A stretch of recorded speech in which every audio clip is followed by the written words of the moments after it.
महान दुख में फंस गया, परिणाम में पता चलेगा, अभी उसे पता परिणाम में। इसलिए ज्ञान ब्रह्मबोध प्राप्त करना बहुत कठिन, क्योंकि बिना निष्काम हुए आप आगे नहीं बढ़ सकते। तो बहुत सरल उपाय है, चाहे जो हो, जहां हो, जैसे भी हो, आप सबसे श्रेष्ठ भगवान के प्रिय बन जाएंगे और आपको इसमें इस तरह की कोई विशेष कष्टमयी साधना भी नहीं करनी पड़ेगी। श्रीमद् भागवत में कहते हैं, अहो बत स्वपचतो गरीयान यज्जिह्वाग्रे वर्तते नाम तुभ्यम। ध्यान दीजिए, ते पुस्तपस्ते जुहुः शश्नुरार्या ब्रह्मानुचूर्णाम गृणन्ति ये ते।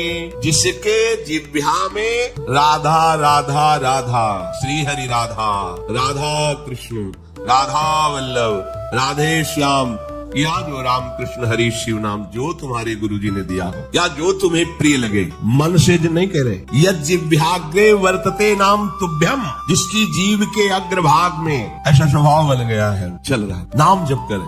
बोले अहो बत स्वपच तो गरीयान, यद्यपि वो स्वपच है फिर भी गरीयान वो सबसे श्रेष्ठ है। हरिराम व्यास जी ने कहा कि वेदास जी की चरण धूलि के सामने करोड़ों ब्राह्मण नहीं, क्योंकि उनकी जिह्वा पे निरंतर हरि का नाम मिला। इसीलिए यहाँ ब्रजवासी सब ब्रह्मा से भी परम पवित्र और श्रेष्ठ माने गए। व्यास मिठाई विप्र की तामे लगे आग, वृंदावन की स्वपच की जूठन खाइए मांग। ये बड़े मस्त है। प्रातः काल एक बार मंगला करके श्री जी की जा रहे थे, तो एक माई हिलिया में कूड़ा करकट मस्ती बिहारी जी के पद गाय, जपे जा राधा राधा नाम, बसे जा श्री वृंदावन धाम, मिलेंगे कुंज बिहारी ओढ़ के कांवर। हिलिया कूड़ा के लिए रोका और कुछ बेट चरणों प्रणाम। ये है हमारे वृंदावन है, जिनकी जिह्वा में बिहारी बिहारी जी का जस बसा हुआ है। परम पावन श्रीधाम वृंदावन की परिचर्या मिले तो व्यास मिठाई विप्र की तामे लगे आग, वृंदावन के स्वपच की जूठन खाइए मांग, क्योंकि ये हरि प्रेम प्रदान। किसी की सामर्थ्य नहीं कि संतों के माथे पे हाथ रख। एक ब्रजवासी का छोरा छोटा सा हो, उसके पैर चल, कोई भी हो ऐसे लगा के हाथ, जा बाबा, और उसको जब प्रणाम किया ना भैया, लाडली जी कृपा हृदय निहाल हो गए। ये आशीर्वाद कौन दे सकते? देखो बरसाली के गोसाई पे चरण छुओ, सीधे लाडली जी से हाथ करके बात करते हैं।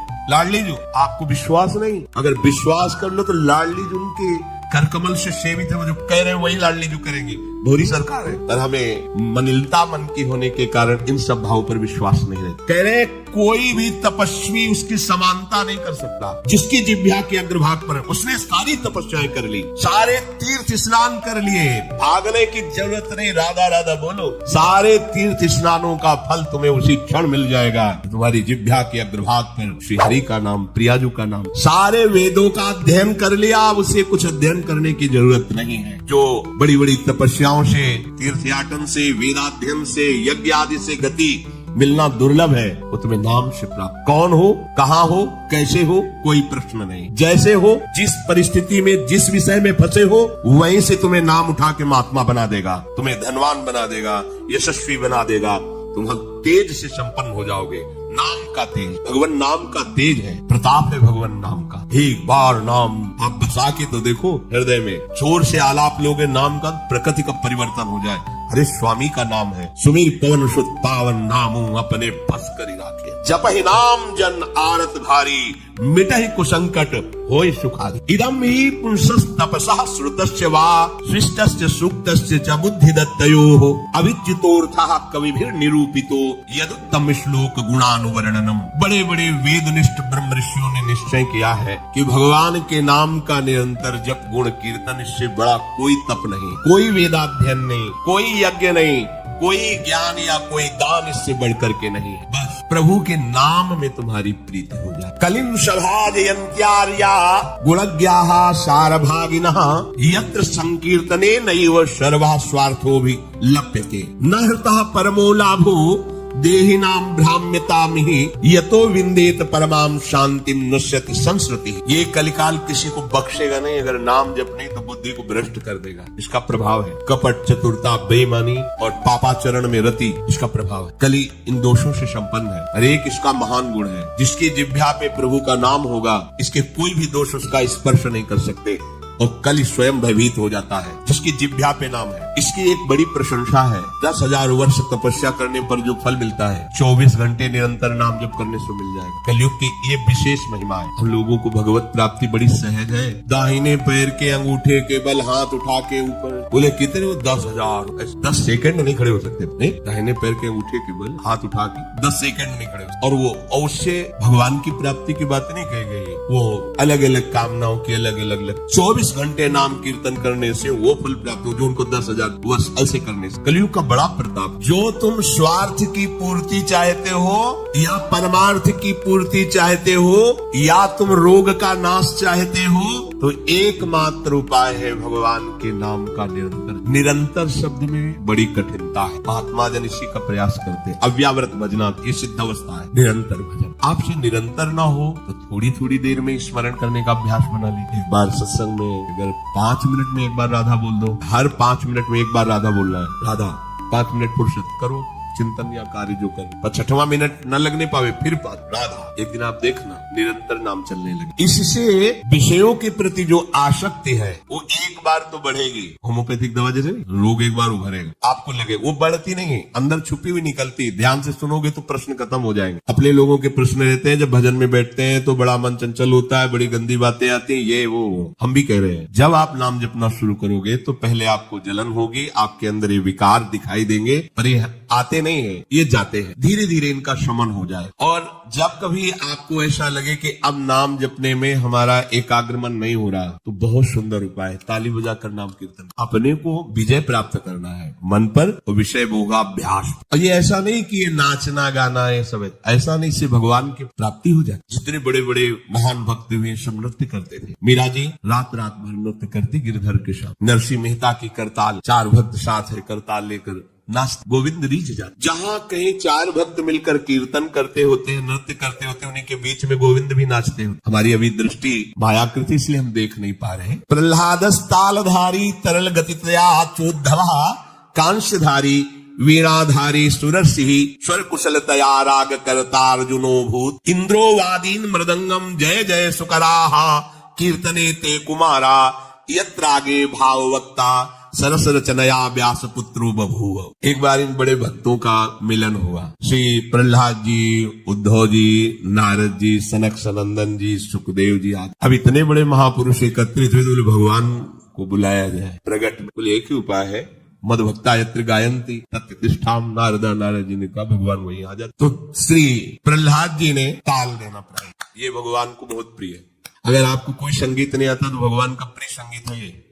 राधा राधा राधा राधा राधा। ना किसी की जरूरत है और ना किसी के सहयोग की। ले भाई ढोलक हारमोनिया अगर नहीं बजा लेते, कोई राग ले, हम कह रहे कोई राग ले, राधा राधा राधा राधा ताल की, ये हमारा ताल बज रहा है। ये बहुत बहुत ही काम की बात है। आप मान लीजिए, आपको मन लगाने के लिए बहुत बढ़िया उपाय और भगवत प्रसन्नता का बहुत बढ़िया उपाय है। जहां आपका मन न लगे शुरू आप देखना मन लग जाएगा। उद्धव जी ने मंजीरा उठाया। अब मंजीरा सब कोई न बजा पाए तो ऐसे ही उसको राधा राधा राधा जय जय राधा वल्लभ श्री हरिवंश राधा वल्लभ से वो आ जाएगा बजाना। हम ये देख रहे हैं कि प्रभु समस्त कलाओं से युक्त है और आप उनका गुणगान करो तो सीख जाएंगे। इतनी बड़ी बच्ची है, स्कूल ही नहीं गई, पूरी चतुरासी जी कंठस्थ सुधा निधि। आश्चर्य है, सुधा निधि के श्लोक बोलने में व्याकरण पढ़े हुए भी लड़खड़ा जाएंगे। ककहरा नहीं पढ़े, गई नहीं स्कूल। ये सर्वाश्चर्य में सकल विद्या विदित रहस्य श्री हरिवंश हित। हमारी स्वामिनी सकल विद्या विदित है, आश्रय निर्मल हृदय ने लिया वाणी प्रकाश। श्री चतुरासी जी कंठ। हम तो आश्चर्य, पर सर्वाश्चर्य में स्वामिनी जो, इसलिए क्या नहीं आपको ज्ञान हो जाएगा, आपको क्या पता नहीं चल जाएगा। जब प्रभु को पता चल गया तो सब उन्हीं में समाये हुए हैं, सब ज्ञान आ जाएंगे। श्री उद्धव जी ने मंजीरा उठाया और नारद जी का प्रसिद्ध वाद्य यंत्र तो वीणा जी है ही, और अर्जुन जी राग आलापने लगे। इंद्र ने मृदंग बजाना शुरू किया। सनक सनंदन बीच बीच में जय हो, ये कोई हंसी मजाक नहीं जैसे कीर्तन में आप लोग बोलते हैं जय हो जय हो जय हो, आप बोलते ना, ये साधारण बात नहीं है। भगवान बहुत प्रसन्न होते इससे। बोले ये सनक सनंदन सनातन सनत कुमार बीच में नाम कीर्तन में जय ध्वनि बोलने लगे, जय हो जय हो, और सुखदेव जी भावभंगियां प्रकट करने लगे। जो ही ये कीर्तन और नृत्य हुआ तो बीच में देखा प्रभु प्रकाश। तासा मावीर भूत छोरी स्मयमान मुखान पीताम्बर धरासर भी साक्षान मत और वो भी कोई खड़े नहीं हुए, वो भी तो नटवर नागर है, सकल कलाओं में प्रवीण। तो प्रभु नृत्य कर रहे हैं, भक्त जन आसपास मृदंग में। कैसा आनंद! ये जो आनंद आपको आता है, तो आनंद कौन है जानते हो? श्री कृष्ण। सच्चिदानंद रूपाय, उनका रूप क्या है? आनंद। आपके हृदय में उमगल, सबके हृदय में भगवान आ रहे हैं। प्रभु बोले हमारा अनुभव नहीं हो रहा, मलिन यंत्र है, यही करते रहो। थोड़ा आनंद आया ना, अब पूरा आनंद आ जाएगा।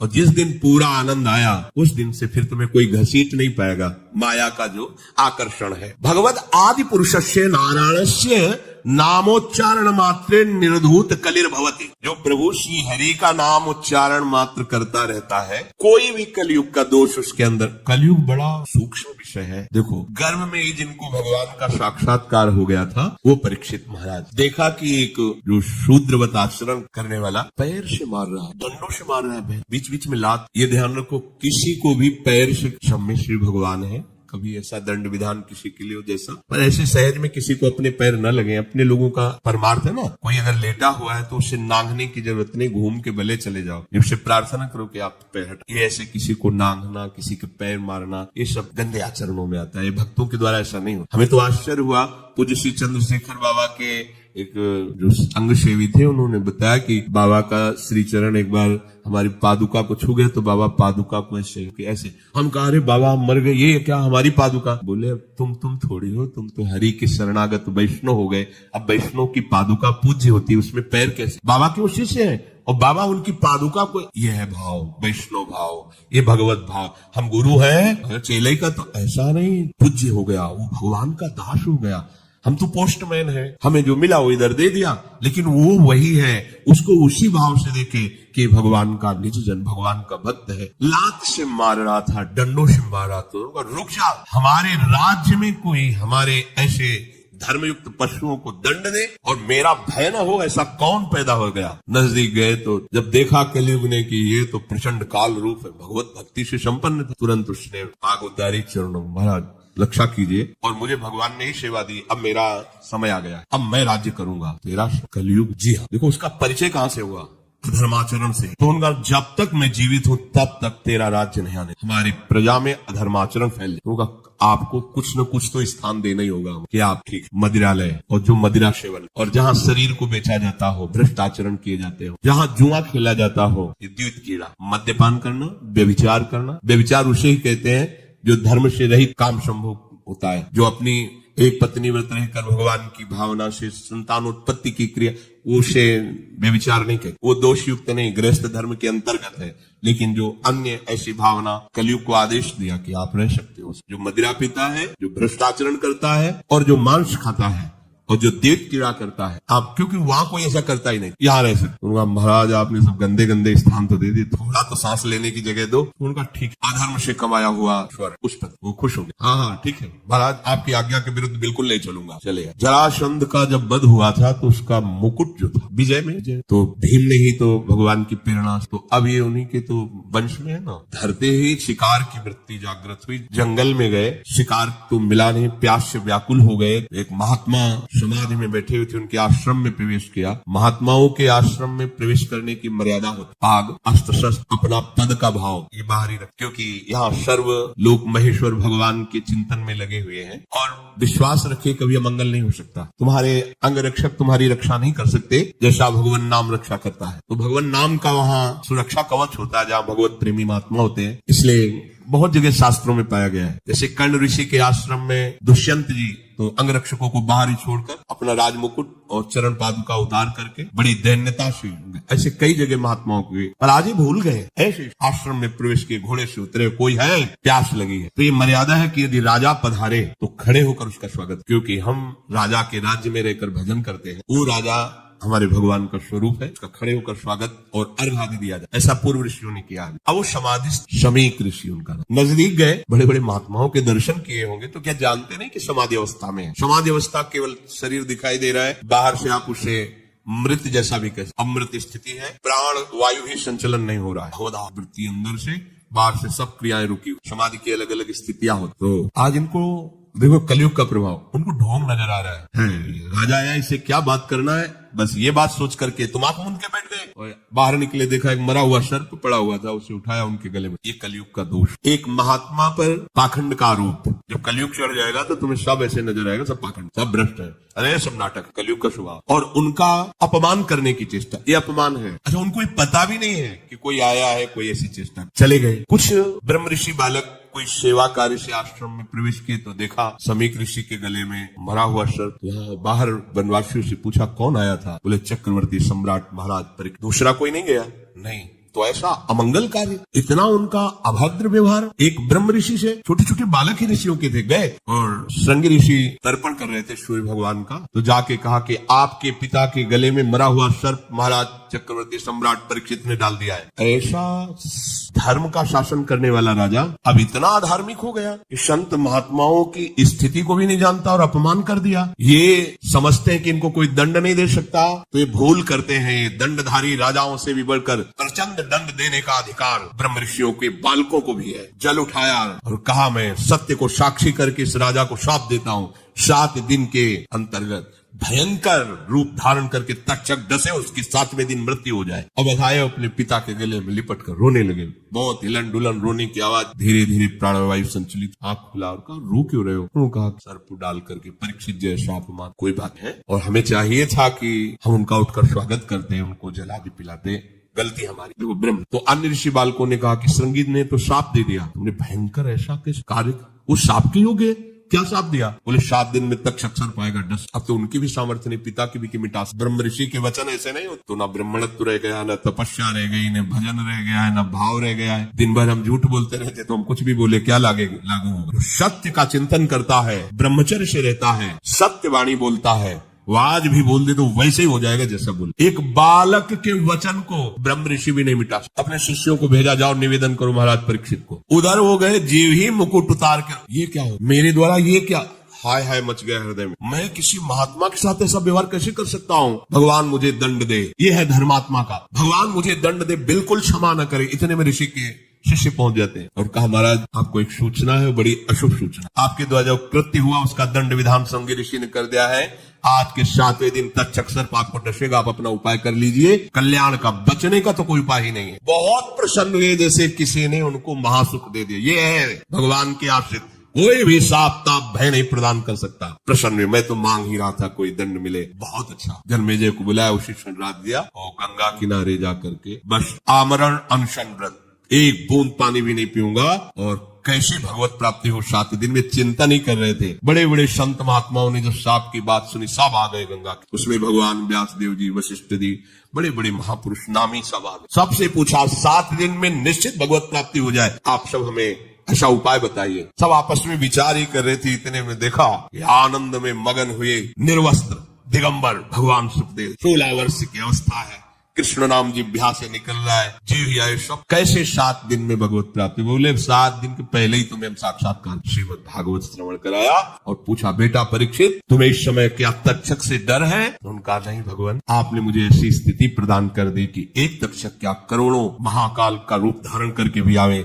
मुझे कोई डर नहीं, क्योंकि मैं ऐसी स्थिति को प्राप्त हो गया हूं, मृत्यु मुझे छू नहीं सकती। उठे और इतने बड़े महापुरुष को भी कलयुग ने ठग लिया था, पर भगवान का आश्रय था ना। तो कह रहे हैं कि कलयुग का बिल्कुल भी प्रभाव उसके ऊपर नहीं पड़ेगा जो नाम जप करता रहेगा। बच्चों, इसीलिए हम आपसे बार बार लगभग 2-4 दिन में सत्संग में प्रार्थना करते कि शराब मत पियो, बुद्धि भ्रष्ट कर देगा, कलयुग का स्थान है, ये वो कार्य करा देगा, इसी जीवन में तुम जीने लायक नहीं रहोगे। पराई बहन बेटियों के साथ व्यभिचार की प्रवृत्ति बिल्कुल मन में मत रखो, कलयुग का स्थान तुम्हें नष्ट कर देगा, दुर्गति हो जाएगी। ये जुआ खेलना, मटका और शेयर बाजार आदि के जुआ, ये सब जुआ के अंतर्गत आते हैं। बचिए, घर बैठे इतने लगा देंगे, इतने आ जाएंगे, और जब उतने सब चले जाएंगे तब बेईमानी सुहाएगी, गंदे आचरण सुहाएंगे, चिंता में बैठ जाओगे, कोई भजन साधन नहीं बनेगा। मेहनत करो, धर्म से कमाओ, मांस मत खाइए, कलयुग का निवास स्थान है, मांस खाओगे बुद्धि भ्रष्ट हो जाएगी, कलयुग तुम्हारी बुद्धि भ्रष्ट कर देगा। किसी के धन की चोरी मत कीजिए, संपत्ति का किसी भी तरह से अगर चोरी से लाए तो परिवार को नष्ट करने वाली चेष्टा हो जाएगी। अपने हाथ से अपने परिवार को नष्ट कर दोगे। देख लेना, ऐसी बुद्धि भ्रष्ट होगी कि जो तुम्हारे परिवार को ही तुम्हारे आचरण दुखदायी बन जाएंगे, जिनके सुख के लिए तुमने चोरी की थी। ये कलयुग के स्थान है। अगर कलयुग के प्रभाव से बचना है, निर्धूत कलिर्भवति, बोले भगवद आदि पुरुषस्य नारायणस्य नामोच्चारण मात्रेण। नाम बहुत बढ़िया अंग रक्षक है। कोई भी आपको दोष युक्त नहीं कर पाएगा यदि नाम चल रहा है। तो अगर हमारे दोष जमा है, देखो हम बार बार प्रश्न करते हैं, हमें सुख मिले, हमारी विपत्ति कैसे हटे, हम चाहते हैं कि ये काम बन जाए, वो काम क्यों नहीं बन रहा? क्योंकि तुम्हारे पाप जमा है। खुली बात, पाप ये दान पुण्य से नष्ट नहीं होंगे। दान पुण्य एक क्रिया है, शुभ क्रिया है, पुण्य क्रिया वो अलग जमा होगी। हमको एक ऐसी बात चाहिए जिससे पुण्य भी हो और पीछे के पाप नष्ट हो जाए। तो कह रहे वज्रम पाप मही भृताम भवद्रोदेकस्य सिद्धौषधम। पाप चाहे तुम्हारे पर्वत के समान हो, उनको विनाश करके तुम्हारे पुण्यों को बढ़ा देगा। पुण्यों को बढ़ा देगा पहाड़ जैसे, और पाप को मिटाकर धूल कर देगा। जैसे देवराज इंद्र जिस पर्वत पर प्रहार करे वज्र का, तो धूल बन के रह जाएगा, एक कण भी उसमें नहीं होगा। वज्र की ताकत है। तो बोले वज्रम पाप मही भृताम भवद्रोदेकस्य सिद्धौषधम मिथ्या ज्ञान निशा विशाल तमसिगमांश बिंबोदय।